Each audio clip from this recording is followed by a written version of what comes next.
Welcome back to another 100 Days in 7 Days to Die. If you have been enjoying the series so far, do make sure to like, comment, subscribe because we're trying to hit 2k by the end of the year. Also, if I'm doing it wrong, let me know in the comments. This is my first time playing 7 Days to Die and I've been enjoying it massively. Also, if you do want to see any of this live, I do stream it over on YouTube, Twitch and TikTok now. So sit back, enjoy, and I will see you in the next video. We're back on day 61, and this time we are packing the vehicle up, ready to do a bit of exploration. We were determined we were not going to spend too much time around the base. We got some food cooking, and we made our way to Trader Bob.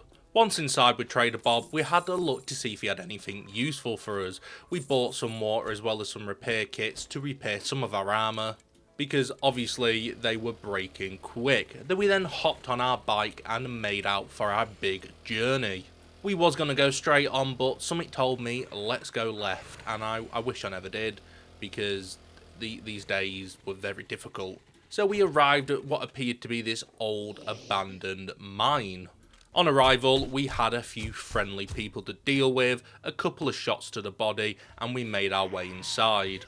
At first, I thought this was quite an empty building. I mean, we had a weird green glowing bloke, and I was like, oh god, things ain't gonna go well, I can already tell. But a couple of bonks, and I mean, look at him, he can't handle it.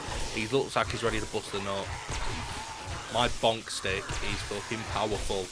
But once he was dealt with, and I mean, he took a while, but we finally got him killed. We actually discovered that there was a boarded up wall, and that actually led underground. So we decided to break the thing, and yeah, I broke the wrong way, and I was kind of stuck.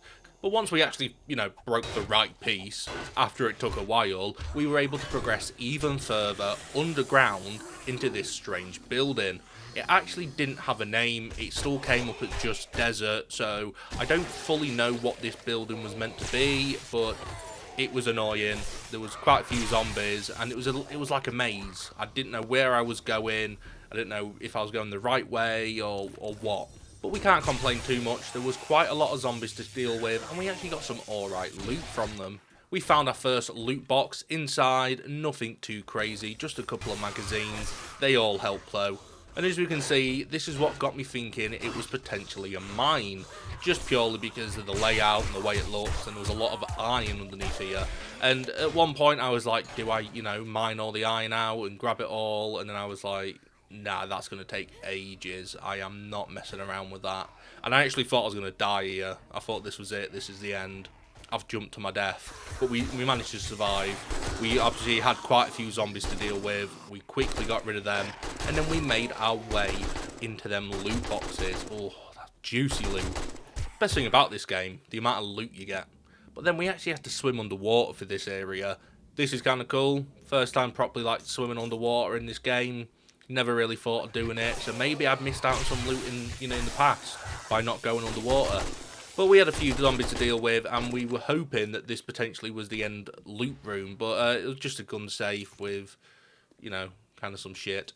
But I was a bit lost. I didn't know what I was doing. I didn't know how to get back up. So we thought, let's go out the back, and there'll be an easy way back to the top. Of course there'll be. I was wrong. I was stuck in a massive ravine, and there seemed to be no way back up, and I didn't have wood on me to make any blocks to build up, and I was pretty lost at this point. So we thought, let's soldier on ahead, let's walk through, and we even found these weird ruins, and there was a few zombies inside, but after a few bonks, obviously they were dealt with. Well, obviously I pulled out my AK because the bonk stick is okay, but it started to feel weak.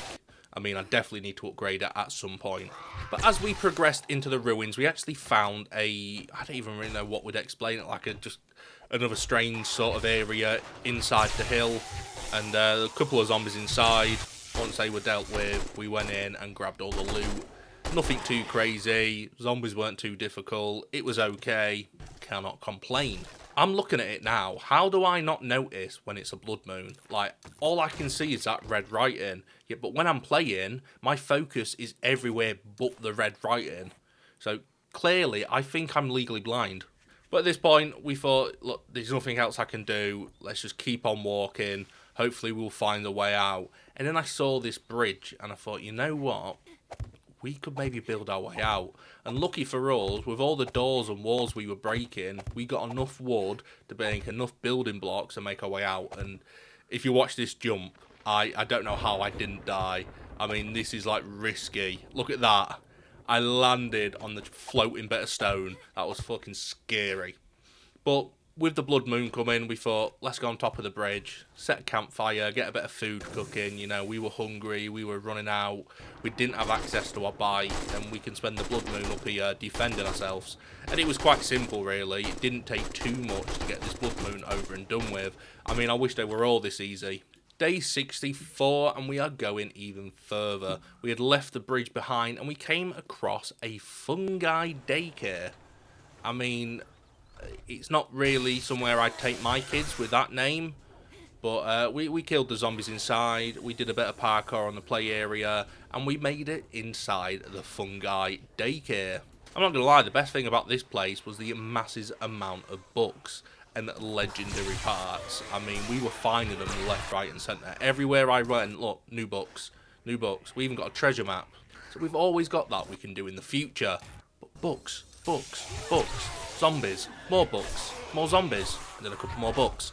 Things were looking good in here. I mean, why can't all the buildings have this many books? I mean, we did fall through the floor, and that was a bit of a scary moment, but who cares? Because there's books inside this room. But obviously, once we had dealt with all the zombies, and I mean, we were getting quite a lot of XP at this point, we were leveling quite quick, and the AK was really helping us out. We managed to make it to the end where all the loot was. And whilst I was looting, we did have a few zombies coming towards us. I could hear them, but I thought, nah, they can't get to me. I'm going to be safe, you know. I'll be able to leave and it'll be nice and easy. Yeah, I was kind of wrong. They started like trying to swarm me as I was trying to leave. But we carried on going further. I mean, we're at the end of day 64. We spent a full day in that daycare, and we've come across this hotel. And we thought, you know what? We could either spend the night walking, you know, towards the bike, or we can go in Hotel Zombona. I mean, what a fucking name. Zombona. Yeah, that's probably what they get when they see brains. But talking of brains, it took some brains to make sure we got through this nice and safely. I mean, somehow we glitched out and almost fucking started floating like we'd had some mad spell on us. But, you know, we had zombies to kill, we had loot to get, and we made it through Hotel Zombona nice and quick. Early morning, day 65, when we were on the roof of the hotel, and we still had a few more zombies to bonk. Once they had been bonked successfully, we were able to go further into the hotel. But all I can say is, I hate the desert more and more with each passing day. Them stupid birds will not leave me alone. Every single time I go anywhere, them birds are trying to get me, and I've absolutely lost my mind with it. At this point, I could sort of feel myself getting closer and closer towards the loot, just purely because we were getting more and more zombies, but they were also getting harder. So once we dealt with a few in the hallway, we managed to make our way further down into the hotel, and this is where we probably came across the hardest sort of, you know, group of zombies there has been. But obviously first we made sure to grab any loot, and then we activated this switch, and it was a mistake.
But after dealing with all of them zombies, we had quite a lot of loot to finally get. I mean, we had ammo, we had weapon parts, enough to be able to upgrade a lot of our stuff, but also we can sell a lot of it, and it gives us money. Money we can use to go buy something useful. So once all the loot was acquired, the only thing we had left to do was leave Hotel Zombona and carry on making our way towards our bike. It didn't take us long to get there, and we made sure to put a lot of our stuff back into the storage. We thought, you know what, we could either go back to the base, or we can go do the treasure map. And if you've been watching the series so far, you know I absolutely hate digging in this game. It is the most pointless, ridiculous, stupid thing ever.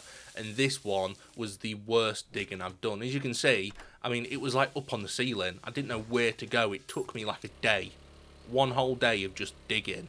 And I finally got it. Like, what a waste of time. But again, I thought, should we head home? But then there was supply drops, and you know me, I love a supply drop. Why don't we get them IRL? I mean, if a supply drop landed in my garden, I would be absolutely buzzing. So again, obviously, we were getting attacked by birds, but we got a supply drop, and that is useful. And as we were grabbing this one, another one started landing in. So I mean, this game is baiting me here. He's got to be like, come and get me. You know you want me. I mean, everywhere I went, these fucking birds. But as we was closing in on the next supply drop, we did come across the Canyon gift shop and diner. And something told me, you've got to go in there and loot it. It looks kind of cool. So we dealt with the zombies nice and easily. And we went in trying to grab the loot. I mean, this place had it going underground. We were, you know, climbing down rope. We were getting attacked by a bunch of zombies. Like, I don't know what this place was meant to be, but it was not a gift shop. It felt more and more like a cartel safe house. But who cares? Crack-a-book boxes. Oh my god. I see them, I get excited. You know, parts of my body tingle that haven't tingled in a long time. Obviously, it would be nice to be able to open up these boxes without being attacked, but who cares? Books. But as we left, we had a few zombies not wanting us to leave, but you know, sadly, we've got to go, boo. So we left, we hopped back on our bike, and we made our way over to the next supply drop. Inside, not too bad. Medication, some blocks, but magazines. And I mean, the amount of electrical ones we were getting at this point, we were pretty much almost ready to create a tier 6 stun baton. At this point, we were running out of fuel, and I was kind of getting desperate, and I thought, I'm not going to make it back. So we were searching every car I found, hoping to find some. But lucky enough, we managed to make it back with something like 6% fuel. We then went back to Trader Bob, and he gave us some rewards for the Vulture Slayer challenge, and we picked some 7.62. We then got attacked by another fucking bird. We then put a bunch of items into our storage. Once we had done that, we decided, let's make a tier 4 stun baton. I didn't want to wait until a tier 6, I wanted a new one soon. We then gathered the food that we actually made before we left, and we needed some clay to carry on making cobblestone rocks to upgrade our base. And then I had a smart idea of building like a moat around the base. So if the zombies do come, they've only got one way to come, through a nice little path. So I don't have a bunch of zombies all over the place, because this was a blood moon tonight. You don't see it in this part, but the next part you will see the blood moon. But it didn't take us too long to build a nice moat. So now the zombies had no way of coming to the front door of our base. But obviously we had a few cobblestone rocks to make, so we could carry on getting rid of the wood and making it into stone. Altogether, the base is looking loads better now. Well, I do hope you've enjoyed. If you have, do make sure to like, comment and subscribe. Again, we want 2K by the end of the year. Anything you do, any interactions with this video helps massively. If you like, if you comment, if you share it, you subscribe, hit that notification bell, you know, this is what we want to see. And if you are watching this and you're thinking, you know what, I've got a great game he could be playing, let me know in the comments. Let me know what you want to see next, and I will do my best